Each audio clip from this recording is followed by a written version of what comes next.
براء ابن عازب روایت کرتے ہیں عن براء ابن عازب رضی اللہ عنہ قال قال النبی صلی اللہ علیہ وسلم اتدرون ای عرى الایمان اوثق. حضور نے صحابہ سے پوچھا مضبوط عمل کون سا ہے؟ تو قال الصلاۃ، صحابہ نے کہا کہ الصلاۃ حسنۃ، کہا کہ نماز سب سے بڑی چیز ہے. صحابہ نے کہا، آپ نے فرمایا کہ ولیست بذلک، مطلب آپ کا یہ تھا کہ میں جس کی بات کر رہا ہوں یہ اس دائرے کی چیز نہیں ہے، یہ تو عبادت ہے، اللہ کے ساتھ معاملہ ہے، حقوق اللہ میں سے ہے، تو بے شک وہ اپنے دائرے کی سب سے اونچی چیز ہے، اس میں کوئی شک نہیں ہے. اس وقت جو سوال کا کانٹیکسٹ ہے وہ یہ نہیں ہے، اس تناظر میں نہیں پوچھا جا رہا کہ عبادات کے معاملے میں.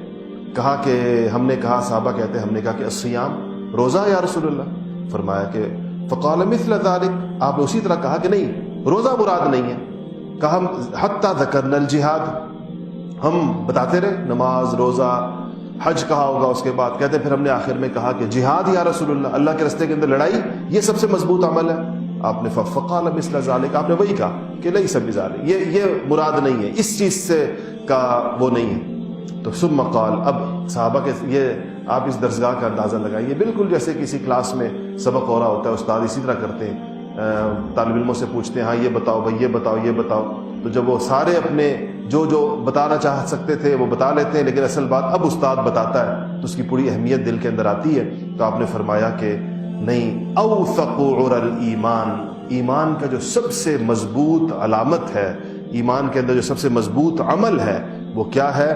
الموالات فی اللہ والمعادات فی اللہ. آپ نے فرمایا کہ اللہ کے لیے دوستی اور اللہ کے لیے دشمنی. الحب فی اللہ والبغض فی اللہ، اسی کے نام پر محبت اور اسی کے نام پر بغض رکھنا، یہ اتنی بڑی چیز ہے. یہ اس لیے اہمیت کے ساتھ، جو میں نے شروع میں بیان کی نا کہ نماز، روزے، حج، زکوٰۃ کی اہمیت پر تو بہت کچھ آ چکا تھا، صحابہ کو اس کی اہمیت پتہ تھی. اسی لیے اس سوال کے جواب میں صحابہ نے سب سے پہلے جو ان کی انڈرسٹینڈنگ تھی کہ دین کا سب سے بڑا عمل، صحابہ جو ابھی تک سمجھے تھے انہوں نے فوراً کہہ دیا کہ نماز ہے.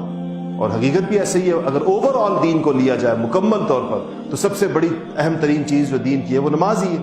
تو انہوں نے فوراً یہی کہا. لیکن آپ صلی اللہ علیہ وسلم ایک ایسے پہلو کی طرف اشارہ کرنا چاہتے تھے جس کی طرف لوگوں کی عام طور پر توجہ نہیں ہوتی، جیسے ہماری توجہ نہیں ہے. اتنی اہم بات ہمیں، اگر ہم نے حدیث پہلے نہیں پڑھی تو ہمیں نہیں پتا ہوگا کہ اللہ کے لیے محبت اور اللہ کے لیے بغض اتنی بڑی چیز ہے. اس اللہ کے لیے محبت اور اللہ کے لیے بغض کا مطلب یہ ہے کہ دنیا کے تمام مسائل میں اور تمام موقعوں کے اوپر آپ وہاں کھڑے ہوں جہاں پر آپ یہ سوچیں کہ اللہ مجھے یہاں چاہتا ہے، اللہ تعالیٰ مجھ سے یہ مطالبہ. جب بھی دنیا میں کوئی مسئلہ پیدا ہو، چاہے وہ آپ کا ذاتی مسئلہ ہو، چاہے وہ آپ کا خاندانی مسئلہ ہو، چاہے وہ محلے کی سطح پر آپ کا مسئلہ ہو، چاہے وہ ملک کی سطح پر مسائل ہو، چاہے وہ بین الاقوامی مسائل ہوں، ان میں آپ کو وہاں کھڑا ہونا ہے، اس کے ساتھ اپنی حمایت رکھنی ہے، اپنا قول و فعل رکھنا ہے، اپنا تعاون رکھنا ہے، اپنی دعائیں رکھنی ہے، اپنا وزن اس پلڑے میں ڈالنا ہے جہاں آپ یہ سمجھیں کہ اللہ تعالیٰ مجھ سے یہ چاہتا ہے، یہ اللہ کا مطالبہ ہے. تو پھر یہ اللہ کے لیے ہوگا،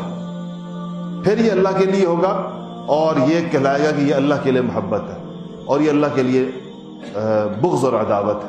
ہمارے دنیا کے تمام جھگڑوں کے اندر ہم دیکھیں کشمیر کا مسئلہ ہے، ہم اس میں مظلوم کشمیریوں کے ساتھ کھڑے ہیں اور بھارت کو غاصب سمجھتے ہیں. افغانستان کا مسئلہ ہے، ہم افغان مجاہدین کے ساتھ کھڑے ہیں، امریکہ کو ظالم سمجھتے ہیں. فلسطین کا مسئلہ ہے، مظلوم فلسطینیوں کے ساتھ کھڑے ہیں، یہودیوں کو غاصب سمجھتے ہیں. یہ بھی الحب فی اللہ اور بغض فی اللہ کی وجہ، کہ اسے اللہ کی وجہ سے یہ موقف رکھا جاتا ہے کہ اللہ تعالیٰ ہم سے کیا چاہتا ہے، اللہ میں کس طرف دیکھنا چاہتا ہے. تو یہ تو ہو گئے بین الاقوامی اور دنیا کے بڑے مسئلے. یہ چیز نیچے آتے آتے آتے آتے آپ کے گھر تک آتی ہے. اپنے گھریلو جھگڑوں کے اندر بھی اور اپنے گھریلو مسائل میں، خاندانی مسائل میں بھی انسان بجائے اپنے جذبات، بجائے اس کے کہ انسان جو ہے وہ اپنی مفادات، بعض اوقات ایسے ہوتا ہے ایک خاندان کے اندر جھگڑا ہوتا ہے، ایک فرد پتہ ہوتا ہے مظلوم ہے لیکن ظالم کی حمایت کی جا رہی ہوتی ہے اور ظالم کا ساتھ دیا جا رہا ہوتا ہے. کیوں؟